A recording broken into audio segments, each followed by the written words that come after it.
किसी ने अपने हाथ से धर्मशास्त्र लिख दिया, वो मान्य नहीं है। सनातन संस्कृति में वो मान्य नहीं है। सनातन संस्कृति में व्यक्ति पूजा है ही नहीं।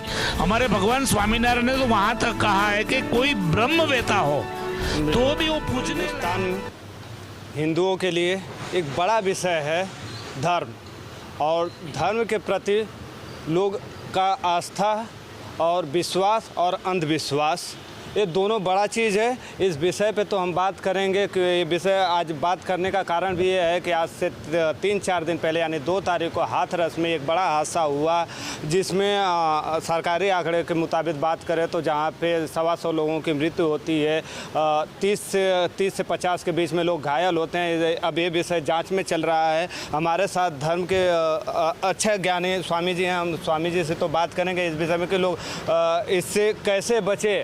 अगर आज हिंदुस्तान में लोगों को धर्म के बारे में बात किया जाए तो लोगों की भावनाएं बहुत जल्दी आहत हो जाती हैं, तो हम थोड़ा अपने शब्दों पे ही कंट्रोल करेंगे, क्योंकि आज लोगों का जितनी तेज़ी से कांच नहीं टूटता उससे तेज़ी से स्वामी जी दिल टूट जाता है। अगर धर्म के विषय में अगर हम बात करने जाए तो अगर किसी का किसी भी चीज़ पे विश्वास है या उसमें आस्था रखते हैं, अगर हम उस पर अवेयरनेस की बात करते हैं तो लोगों का दिल टूट जाता है कि इस विषय में कैसे बात करते हैं। स्वामी जी बहुत बहुत स्वागत है आपका हमारे चैनल पर। नमस्कार सर, नमस्कार। अच्छा स्वामी जी, एक तो आज बात करने का कारण भी ये है कि आज से 3-4 दिन पहले 2 तारीख को हाथरस में एक बड़ा हादसा हुआ जहाँ पे भगदड़ मची और कुछ लोगों की जान चली गई।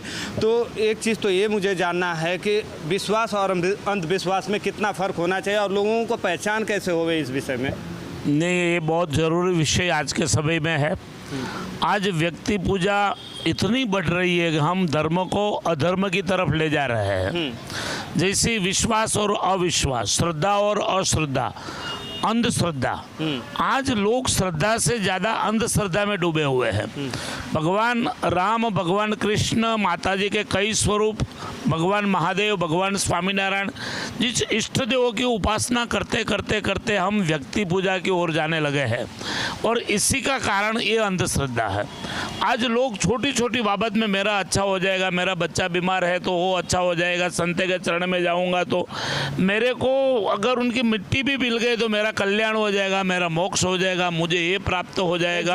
अगर वहाँ पे देखा जाए तो अब तक जो जांच में बातें सामने आई हैं कि उनके चरणों की धूल लेने के लिए तो इतना ज़्यादा मतलब किसी के प्रति श्रद्धा, विश्वास या अंधविश्वास कैसे चला जा रहा है। नहीं, वो धर्म के पीछे अधर्म है, अंधता है, धर्मांधता जिसको हम बोलते हैं वो है। जब आँख में कोई व्यक्ति थोड़ा बोलने आ गया, थोड़ा ईश्वर की उपासना की बातों करने आ गया, थोड़ा वेदों का, पुराणों का ज्ञान हो गया, और पुराणों के ज्ञान देते देते देते देते व्यक्ति अपने को आगे बना देता है।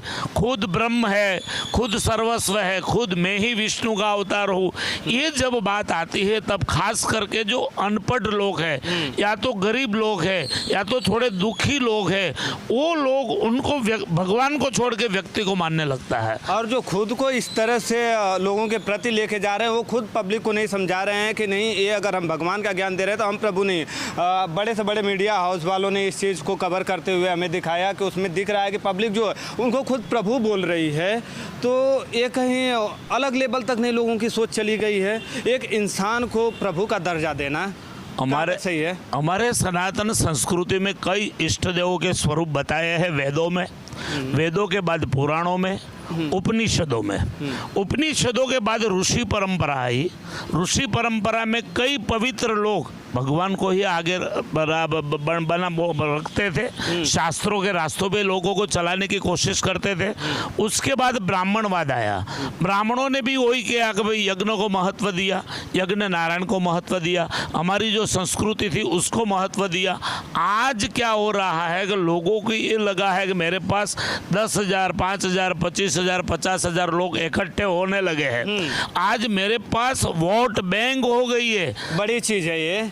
हाँ, लोग पब्लिक इकट्ठा कर रहे हैं, कहीं ना कहीं राजनीतिक सपोर्ट भी इस पे रहता है। बिल्कुल बिल्कुल, यहाँ भी यही हुआ। और यहाँ नहीं, मैं कई लोगों को बता, इतने कई घटना हमारे यहाँ घटती जा रही है, हल्का बारिश आ रहा है और उस घटनाओं के कारण इस घटनाओं के कारण लोग अपने को ऐसा मानने लगता है कि मैं ही सर्वस्व हूँ, मेरे से ही सब होता है, मैं ही विष्णु का अवतार हूँ।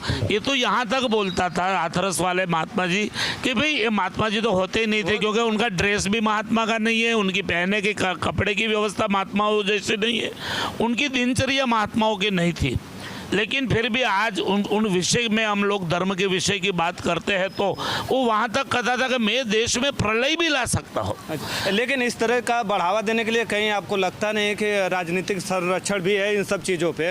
बिल्कुल सर, राजनीति में राजनीतिक न लोगों को भी ये सोचना चाहिए कि किसी पास वोट बैंक है लेकिन उनका चारित्र सही है कि नहीं। आज मीडिया वाले, आज सरकारी अधिकारी, आज पुलिस, आज सब कुछ उनके ऊपर टूट पड़ते हैं, तो उसके पहले उनकी जांच होनी चाहिए कि भाई इतने लोग आ रहे हैं, 5, 25, 50 हजार एक व्यक्ति के कहने से आ रहे हैं, तो उनका चरित्र सही है कि नहीं, आज तक किसी ने नहीं इसको संवारा। और जब हो गई कुछ घटना तब सब लोग उनके ऊपर उतर पड़े। ये होना ही चाहिए, लोगों को जागरूक करने के लिए ये होना ही चाहिए। पर मेरा कहना ये है कि अगर इस बात को पहले से फैलाया होता कि भाई आप व्यक्ति पूजा की ओर न जाओ, आप अंधश्रद्धा की ओर न जाओ, आप धर्मांधता की ओर न जाओ, और केवल ने केवल ईश्वर पूजा, हमारे वेद शास्त्र, हमारे पुराण, हमारे उपनिषद, उसके अलावा श्रुति और स्मृति, उसके अलावा उसके बाद का जो कोई किसी ने अपने हाथ से धर्मशास्त्र लिख दिया वो मान्य नहीं है। सनातन संस्कृति में वो मान्य नहीं है। सनातन संस्कृति में व्यक्ति पूजा है ही नहीं। हमारे भगवान स्वामीनारायण ने तो वहाँ तक कहा है कि कोई ब्रह्मवेता हो तो भी वो पूजने लायक नहीं है, वंदन कर सकते हो आप महान व्यक्ति को। हमने तो देखा कि वहाँ पे जो पब्लिक आ रही है, वहाँ पे जब हाथरस का कांड हुआ, इस तरह का भगदड़ हुआ और वहाँ पे जो पब्लिक मौजूद थे, इन सारी घटनाओं होने के बावजूद लोगों के दिमाग में इस तरह से वो जो भी भोले बाबा हैं या फिर उनको कहे सूरजपाल जी हैं या फिर उनको नारायण साकार, हाँ वो हैं, तो उनका जो लोगों के प्रति इस तरह से दिमाग पे कैप्चर कर लिया है कि आज भी लोग उनको प्रभु मानते हैं। तो लोगों को इस तरह से अवेयरनेस होना बहुत ज़रूरी है। स्वामी जी, एक चीज़ और मैं जानना चाहूँगा, इससे पहले जब नारायण साकार जी थे, जब इन्होंने एक बताया जा रहा है कि 19 साल की 18 साल की एक लड़की को जिन्होंने इन्होंने गोद लिया था, उस लड़की का मृत्यु हो जाता है। उस टाइम पे वो बोलते हैं कि उसे जिंदा करेंगे, 2 दिन तक उसकी मृत्यु बॉडी को रखते हैं, फिर इसके ऊपर वो जब उनको लगता है कि अब ऐसा नहीं हो पाएगा, वो लेके जाते हैं शमशान घाट पे लेके जाते हैं। फिर वहाँ की पब्लिक बोलती है अगर आप इस बच्ची को जिंदा कर पाओगे तो हम भी जितने हमारे यहाँ पे परिजन हैं और इस तरह से अर्थी पे से हुए तो हम उनको जिंदा करके देना पड़ेगा। उस मामले में उनके ऊपर केस होती है, हालांकि माननीय कोर्ट द्वारा उनको इससे बरी कर दिया जाता है। लेकिन लोगों में चेतना कब आएगी इन सब चीज़ों की, जब उन्होंने खुद की बेटी जिसे उन्होंने गोद लिया, मैंने इतना सारा कहानी इसलिए बताया कि जब जिस बेटी को बता रहे थे कि हमने इसको गोद लिया है, जब उसके प्रति आप वो 2 दिन उस मृत बॉडी को अपने घर पे रखते हैं और फिर अंत में बोलते हैं कि अब इसका कुछ नहीं हो सकता, तो लोगों के अंदर अवेयरनेस आना चाहिए। स्वामी जी, और क्या कुछ कहना चाहेंगे आम जनता को जो इस सब चीज़ों से बच जाए? नहीं तो लोगों को मेन तो यही बात है कि अंधश्रद्धा से दूर रहना होना चाहिए। और हमारी भगवत गीता में नहीं कर पा रहे हैं लोग, नहीं, श्रीमद् भगवत गीता जी में ये बताया है कि आज के समय में कलयुग में कर्म महान है।